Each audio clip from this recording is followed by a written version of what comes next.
like and comment and subscribe and all that sort of jazz. And I'm going to put this again at the beginning of the video because I forgot to. I remember I put it at the beginning of the video previously. I thought, oh, I'll just see if that makes a difference. And I forgot to check the analytics and stuff, and now it's too late. So we'll put this at the beginning of the video and I'll keep an eye on it and see if it makes a difference. Double sausage. Double sausage muffin. Ooh, you cheeky so-and-so.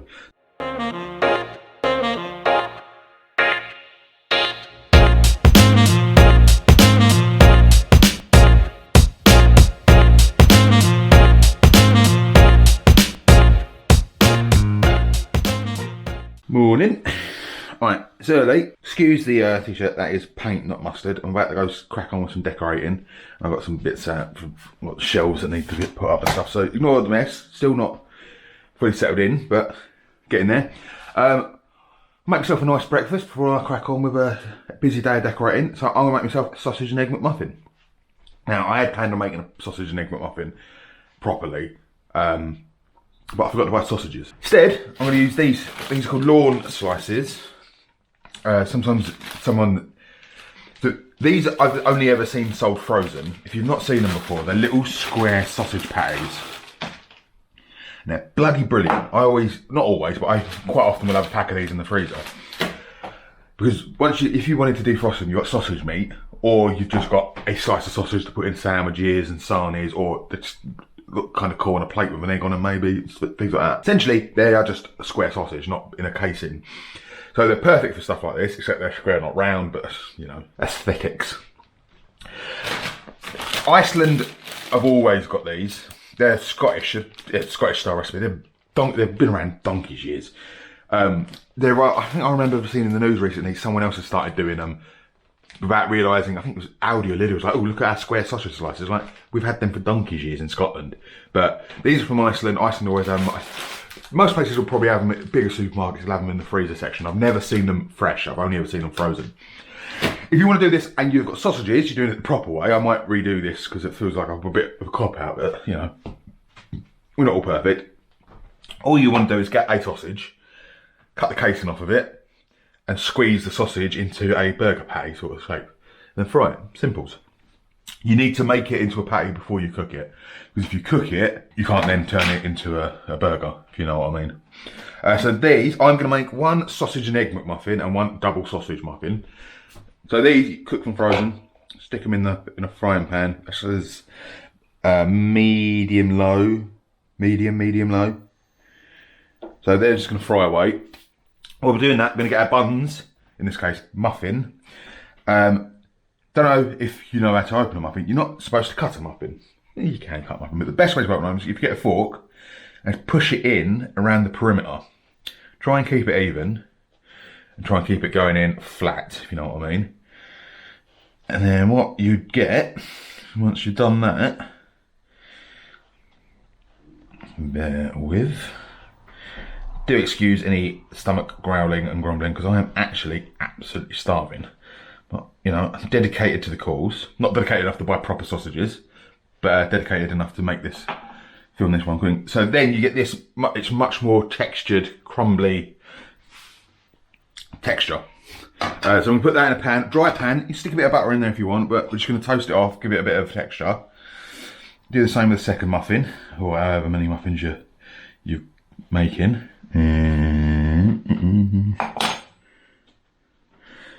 I always end up with like a divot and a trough. Divot and a trough's probably the same thing, isn't it?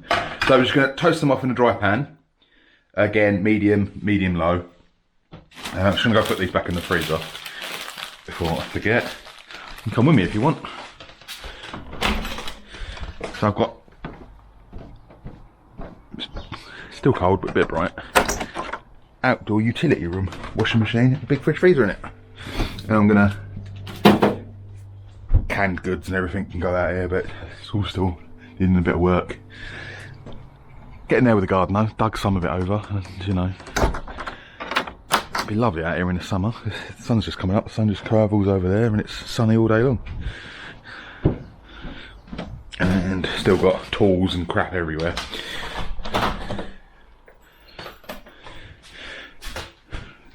Right, where were we?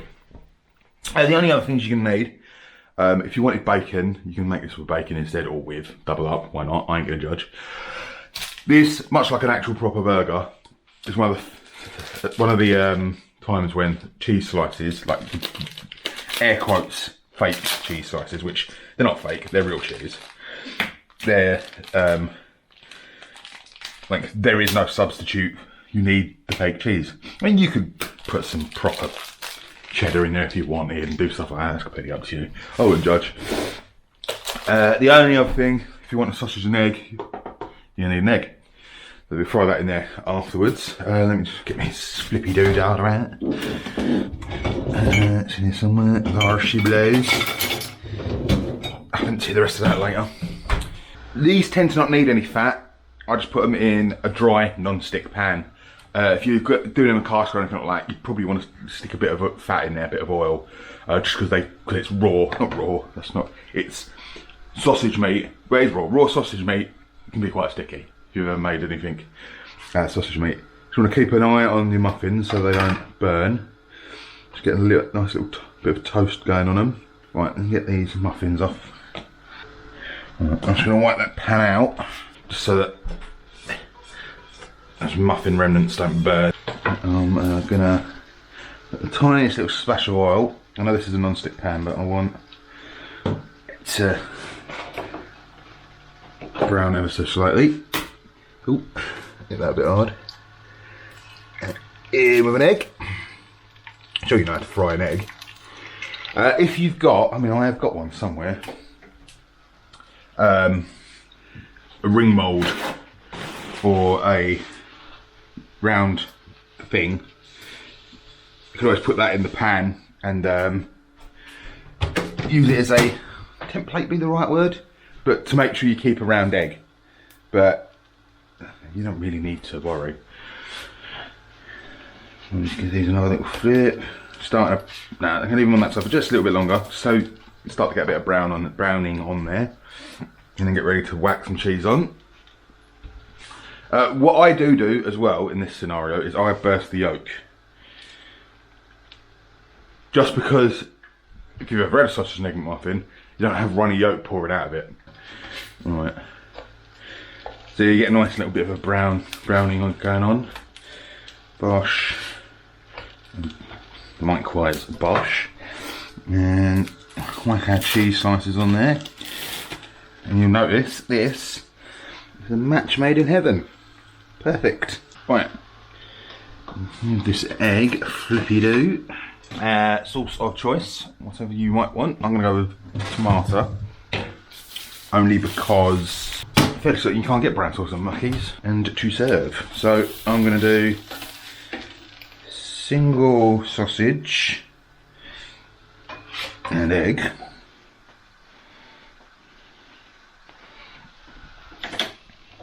And double sausage. Squiz ketchup. And bish bosh on the roof. Breakfast. They are surprisingly hot at this moment in time. That egg is sliding off. Right, but that's that then.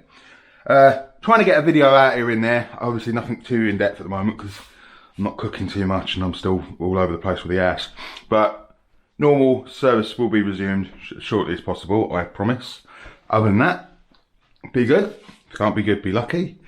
Like and comment and subscribe and all that sort of jazz. And I'm going to put this again at the beginning of the video because I forgot to. I remember I put it at the beginning of the video previously. I thought, oh, I'll just see if that makes a difference. And I forgot to check the analytics and stuff, and now it's too late. So we'll put this at the beginning of the video and I'll keep an eye on it and see if it makes a difference. Also share on social medias because that's actually the number1 thing, driving power on me getting out there. But so yeah, 7:20 in the morning, and it's we've already got breakfast on the table. Didn't take that long, and I'm probably gonna edit this down a bit, but in total that probably took less than 20 minutes. It definitely took less than 20 minutes because it was 7 o'clock when I came downstairs and put the camera on. I was like, right, this is what I'm gonna do, and start getting bits together. So, right then, adios.